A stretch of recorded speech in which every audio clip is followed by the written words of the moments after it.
barnaamijka jimcaha ee saaka waxaa marti u ah hodan cabdiraxmaan oo ah gabar dhalinyaro oo fanaanada waxayna u waramaysaa wariyaha BBC-da ee dalka Mareykanka Maxamed Xaaji Xuseen. hodan cabdiraxmaan kusoo dhawo barnaamijka BBC-da ee martida. aad baad mahadsantahay shiina walaal waan dhawahay aad baan idinku mahadcelinayaa dhamaantiin. hodanay fanka iminka kuuguma horeeya waxaa tahay gabar kusoo dhalatay ama kusoo barbaartay waxaa ku dhalay fanaanadii Aamina Cabdilaahi iyo fanaankii weynaaye Cabdiraxmaan Dheere. marka bal iga waran fanka noocaas aad kusoo barbaartay. horta shiina gurigaan ku dhashay aan kusoo koray wuxuu ahaa guri fanaaniina ahaa yani dad fanka kusoo jiray fankuna waa wax dhiigayga ku jira oo maalintaan dhashay ilaa maantaan maqlayay ilmo markuu yari waxa lagu canqaliyaa caanaha laakiin aniga wuxuu ahaa fanka. goorma fanka kuugu horeysay adigoo aad heesto iska aad ugu soo baxdo? horta fanku markaan yaraa baan heesi jiray oo markay fanaaniintu guriga yimaadaan la heesaan dhagta ka maqlo markii dareere baan ka daba heesi jiray. laakiin run ahaantii fanka aniga waxaan kusoo biiray sanadku markuu ahaa 2002 waxaan ku jiray kooxda la yiraahdo waayaha cusub waxaana aasaasay Xashiin Cabdulaahi dhalinyarada waayaha cusub haysta kooxdaas. marka aniga iyo waxaan ahay Shiine Cabdulaahi iyo Lixle wiil la yiraahdo oo isaguna raab gareeya oo fanaaniintaas qaybta ugu weyn ku jira Mukhtaar oo loo yaqaan dalmaryare oo imika la joogo North America oo isaguna fanaana baan noo hayn. waxaana noo suurta gashay inaan sameeyo album la yiraahdo waayaha cusub oo uu lahaa Shiine laxanka iyo ereyada intaba. marka heesaha aad qaadaysay markaasi kuugu horeysay waxa ka sheegi kartaa albumkaasi ku jiray? waxay ugu horeysay hees la yiraahdo dadkii xasuuqay oo ka hadlaysay dhibaatada Soomaaliya ka jirta iyo hees la yiraahdo anoo baahidaad iyo bukaan saasaan qabin oo aan wada qaadayno Shiine Cabdulaahi. heesaasi waa hees aad u caan baxday waxa weeye kooxda waayaha cusub ay ku caan baxeen. heestaas anaa hoos ka qaadaya laakiin waqti umaanan helin markii la duubay fiidiyaha waxaan joogay dalka North America. bal markaa haddaad na maqashiiso heesahaasi aad ku caan baxday ama heesahaasi kuugu horeeyay? anoo baahidaad iyo bukaan saasaan qabin kalaman bakayleen hawshan kula bogon lahaa. يا سلام hees aad u wanaagsan way. bal marka heesihii hooyada ay qaadi jirtay ee lagu yaqaanay magaranayay dhinaca jacaylka mid kamid ah haddii aad soo qabato? kulay heesaha hooyada aad baan wada jeclahay waan wada dhageystaa waxaan ugu jeclahay heesta la siyar iyo qaar kale badan laakiin heestasan kaaga yar qacsan soo dhageysatid. daruuraha cirkushu soo shubay aroornimo dabwaylo shanqariyeen sharax leeyay dogi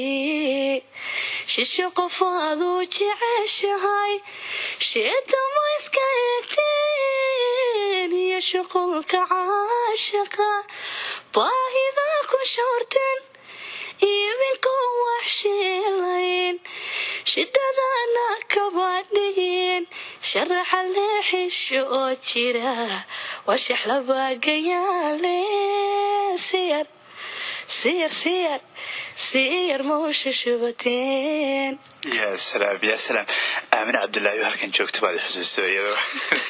marka waxa weeyaan heeso fara badan baad qaada oo waxa weeyaan North America ku duubtay. bal marka heesahaasi kuweeba kamid ah?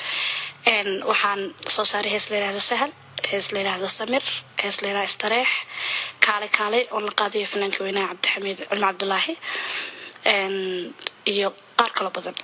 marka heesaasi imika Sahal la yiraahdo maxay ka sheekeynaysaa? Sahal waxay ka hadlaysaa wiil iyo gabadh isjeclaaday oo isla gaaray heerkii jacaylkooda ay rabeen inuu gaaro oo uu ku dhamaaday yani jacaylkoodii inay ishelaan oo ay nolol wadaagaan. marka heesaasi Sahal aad noogu luuqayso? anoo saran soorayo afacada ka soomo afka saarinonto caashaqu isahansaday anoo saran soorayo afacada ka soomo afka saarinonto caashaqu isahansaday.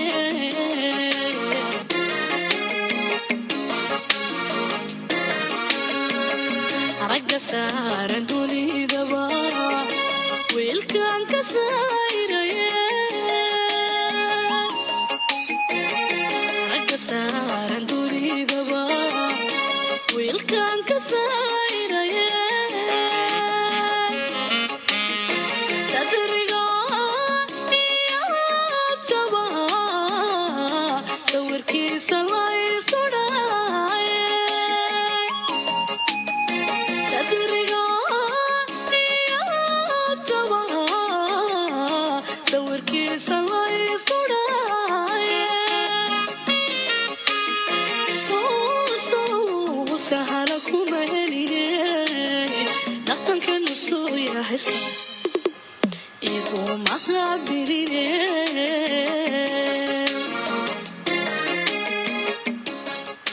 يا سلام يا سلام أدو وناكسن تاهي وحيس عجائبة markii dhaweytu waxaan soo qaadnay heesii hooyo ay qaaday jirtay Aamin Cabdullaahi waadigina maqashii marka waxaan ka dhicin fanaanka kale la yiraahdo Cabdiraxmaan Dheere heesiisa waxaan xasuustaa heeso badan baan ka xasuustaa laakiin heesta caanka ah oo dadka badankood u yaqaanaan waxa la yiraahdaa suul dhabaale waa hadal hadana waa sigooniya waxa la qaaday fanaanada weyneed Sara Axmed heestaas waan qanaha suul dhabaale waa hadal hadana waa sigooniya bal heesaas ina maqashii bajka bay ku maqashay okay waxa la yiraahdaa inta ugu badan ka soo qaadaya suul dhabaale waa hadal hadana waa sigooniya waxaan sidaa jacayl aan kula sugaye kugu simayaygaho يا سلام fanka hodanay iminka aad ku jirto bal fanku markaas aabaha ay heesi jireen iyo hooyada ay heesi jireen kulayna yar baatay iminka ma garanaysidba iyo hadda oo idinku aad heesaysaan maxaa u dhaxay horta fankii Soomaaliyeed qiimihii iyo darajadii uu lahaa waxay ahayd markii dalka Soomaaliya fanku ka jiray iminka qurbaha laakiin technology baa la gaaray oo sidii hore wax loo qaban jiray hadda looma qabto dadkaasna fanaaniintii horena waxay ahaayeen fanaaniin yani dalkoodii jooga oo dadkoodii afka yaqaanay oo heesay 24 saac oo ay ahaayeen shaqay u ahayd anaga laakiin waxaan u heesnaa waa jacayl aan fanka jecelnahay markaas waxa weeye heesta samir la yiraahdo hadda iyadana soo qabato heestaas maxay ka hadlaysaa run ahaantii heestaas waxa sameeyay abwaanka Ibrahim Eagle waxaan kana xaskale Cabdixamiid Cilmi Cabdullaahi waxaana suurtageliyay heestaas inay soo baxdo Ibrahim Eagle Media oo Dubai aad baan labadoodaba uga mahad celinayaa heestaasna waxay ka hadlaysaa waa hees yani gabadh iyo wiil wax ka dhaxeeyay ama jacayl u dhaxmaray oo gabadhii ay dugsanayso samir oo aysan yani sidii ay rabtay aysan helin heestaasi balada iyadana qarkasi maxaan seexan waayo saqda dhexe habeenkii nafta kugu sasabayone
af Soomaaligu markaa bas loo jeediyo noqdaa horta aniga heesahan soo qaaday dhamaantood yani waxa ii sameeyay abwaano hadda heesta sahlo kale waxa sameeyay abaan maxamed kun laxanka waxa iska Ibrahim Eagle Media samirna waxa sameeyay Ibrahim Midhaha laxanka waxa iska Cabdixamiid Cabdulaahi heesaha kale yani abwaanada ii sameeyay kulay toole waxa ku qoreen macnaha iyagu ay ka wateen anigu laakiin markii heesaha eriyada la dhageysiyo laxanka la dhageysiyo oo opportunity aan ku helay inaan ku qaado waxaan u qaadaa yani heesaha jacayl aan u qabo ama heesta yani hadbasaan uga helo wixii yani heesaas ay turjumayeen kulay toole anigu kama jawaabi karo because abwaankii qoray ma ihi abwaanada umboorta heesahan iyagu macnaha ku sheegi doonaan garanaya laakiin aniga gaar ahaan wax ii maray ama isoo maray ama igu dhacay inta baaha marka wax weeyaan kulay toole adduunkan qof walba jacayl u soo maraa qof walba yani waqtigiisu jacayl maraya laakiin aan run ahaantii hadda waxa aniga khuseeya ama waxa aniga yani dantayda ama danay gaar ahaaneed maaha bal waxaan soo qabanayaa heesa la yiraahdo Highgain hoteelada heestaasi maxay ahayd heestaas eriyada waxa iska leh Xasan Dhuxul Absalax waa fanaan iyo abaan labadaba intaba waxaana laxanka iska leh Axmed Daljarwi la yiraahdo muusigada waxa tumay barxad oo musician-keena weyn ee North America waxay heestaas ka sheekeynaysaa run ahaantii intuu abaanku aniga iga sheegay qiso dhab ah oo isagu indhihiisa uu ku arkay ayuu ka qoray heesta wuxuuna la kulmay gabadh oo isaga aqoon jireen ama ay dad ahaayeen dad asxaaba wuxuuna su'aalo isla dhaafsadeen aawadeed buu heestan ku qoray kulay toole macnihii intaas uu iga sheegan inuu aan ka ogahay intaas weeyaan marka waxa weeyaan gabadha maxaa ku dhacay oo qisadu maxay xambaarsan tahay qisadu sidoo aan ii sheegay abaanku wuxuu yiri gabadha wuxuu weydiiyay su'aal ah abaayo waqti badan ismayno arag يعني ما قرصتي سيسكو إلا نبض قفدي كلا رأينا ويسوريسانيان ورئيسي بمركو حكو تريمي والله اسمع ملوي ما نقرصن تقولنا ما تشرب ماشيو ضد كأفريقيا كون ولا من نيروبي مقالة خاصة هناد يقبل قربها تشوفه مصطفى دليلهم بقفل بابا هيستقفل بدينا عم بدليلك هاي ستة لكن سوني أبوانكو يقولي قبل أسترتد بوكا قري كل قصة أنت ذاك اللي سجى يقانا إحساسي إما غشيات إنكستون قويال garabkaaga taagnaa soo garadku imoodhaan caashaqa waa ka godob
marka fanaaniinta imika joogta ama fanaaniintii hore markaad eegto maxalkee baad doonaysaa inaad fankaad ka gaadho horta run ahaantii fankii Soomaaliyeed hore iyo fankan way kala duwan yihiin halkan yani fanku ma ahan kaliya shaqadaad qabanaysid ama shaqaad afrilaad ka saacad qaban kartid waxa weeyaan waa la shaqeystaa iskuul baa la tagaa time keereen aanu helno oo yani aan bulshada wixii wacdi galina oo wacdiyana aan ugu sheegno sidii fanku horeba u ahaa iyo wixii abaabuna heesaha jacaylkan aan ugu soo gudbino fanaaniinta laftooda kuwa gabdhaha iyo kuwa wiilasha labadaba way ku dhaleen laakiin fanaaniinta aad isleedahay aleelaha fanaaniinta hebel noqo ama heblaaye noqo ee aad jeceshahay inaad meesha gaadhin inaad gaadho waa kuwe aniga horta fanaanidan aadka u jeclaayeen heeseeda ku raaxaysto haddana dhacdo fanaaniintii hore waa Khadar Daahir Ciye inkastoo aysan iyaga dhanba kala dhicin laakiin qof walba wuxuu leeyahay ayral ama qof u dhageysta gaar ahaan kulay dad badan way isweydiin doonaan inanta Aamin Cabdullaahi baa dhashay يعني خضرة ظاهر يعني هسه وهسه فيلم لو هسه يعني تابشله أدبان الأودجست خضرة ظاهر هسه هذا إن أدبادو ما حسن تهاي هذا عبد الرحمن باش بشي برواقن كورتيننا والله سوق الشيء أدبا ما سنتي وحنو مهد علنيا دمان أديكو شيء عقارهان BBC لندن إن وحنو مهد علنيا أبانا ده هسه يسميه waxaan u mahad celinayaa dhammaan fanaaniinta Soomaaliyeed meel kasta ay ku nool yihiin waan wada hambalyeynaya gaar ahaan walaashida qaaliga Karan Maxamed Caraale iyo dhammaan fanaaniinta hadda soo baxday iyo kuwii hore intaba waxaan u mahad celinayaa Cabdi Cilmi Cabdullaahi wiilasha asxaabteeda ah waa Dayb Cabdi Daahir oo ku magac dheer xisbiga Maxamed Cabdi Xaashi waa Green Lake Maxamed Alto waa fanaan yar oo isaguna hadda soo baxay oo dunka meel walba laga dhageysto محمود قيدو كما قاعد لا قبلها ولا عليه ودي ذكري إن فنكا عن صقل فنانين تلمانتود أدبن وجود محد علنيا ناس وحي عيد حضن عبد الرحمن هو الرئيسي وريها BBC ذا محمد حاج حسين أنت أيام كسر قولنا برنامج كنا سوحنا BBC ذا له لقيت استيال دمانتي بسوحنا